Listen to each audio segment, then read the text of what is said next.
Well, it's never too early to start dreaming of your next vacation. And this morning we are revealing Travel and Leisure's annual World's Best Awards, highlighting the best of the best in the travel industry. And editor-in-chief Jackie Gifford is here to exclusively share some of this year's top winners. Jackie, good morning. Good morning. Great to see you. So how do you come up with all of, the best of the best? Who are you pulling? All readers, voted by readers. So we rank a ton of different things, whether it's hotels, cities, cruise lines, destinations. And these are some of the best in the world right now. So number one is? Number one, right here in the United States, the top city in the U.S. is Charleston, South Carolina. They have won 11 years in a row. You've never been? God's country. Okay. Well, I have to be honest, with the best thing about Charleston, it's easy to get to, it's walkable. The locals are super friendly. So much historic architecture and food. Great restaurants like Zero Restaurant, Graft Wine Shop, Leon's, just really cool, small local businesses too. Great shopping. You can go to a place like the Tiny Tassel for clothes and jewelry. Also, the International African American Museum just opened. So they're constantly innovating and changing while still staying true to their roots. Okay. Wow. Okay. Now, international city. Yes, Oaxaca won for the best international city. So Mexico, easy to get to, but I think people again are going because of the history, the culture, the local crafts markets, the food. You can get dishes that combine the indigenous culture with the Spanish influence. There's also this amazing site nearby, UNESCO World Heritage Site called Monte Alban, which are these historic pyramids with beautiful, intricate stone carvings. So again, I think people are really resonating with places that they really are enjoying places with culture. Let's talk about an island getaway.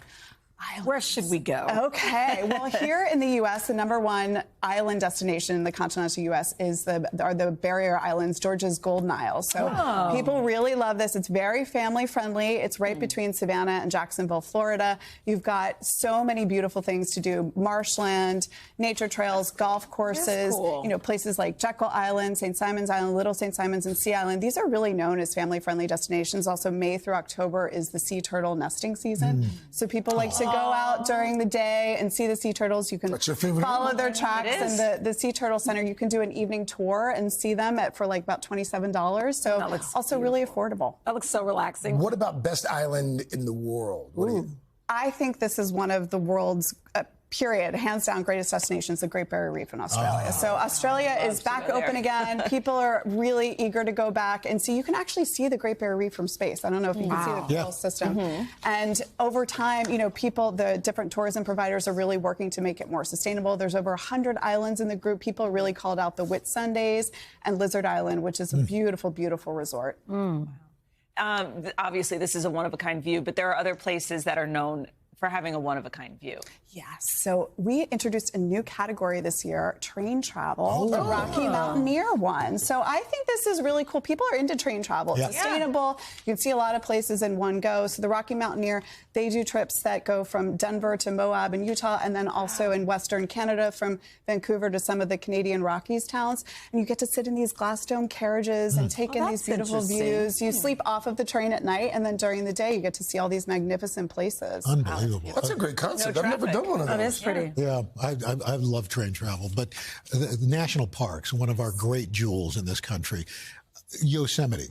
Yes, Yosemite. So 63 national parks here in the U.S. and people have been, really eager to see them. I meant Yellowstone. Yellowstone won this year. They won 3 years in a row.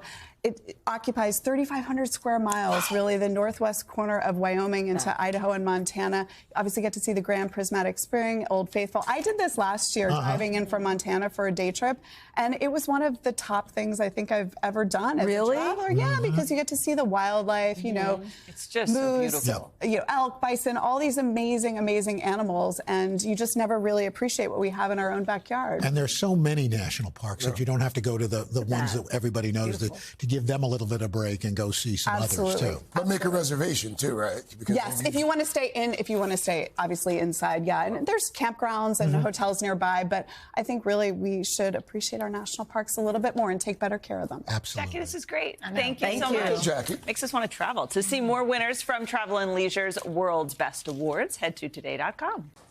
Hey, thanks for watching. Don't miss the Today Show every weekday at 11 a.m. Eastern, 8 Pacific on our streaming channel, Today All Day. To watch, head to today.com/allday or click the link right here.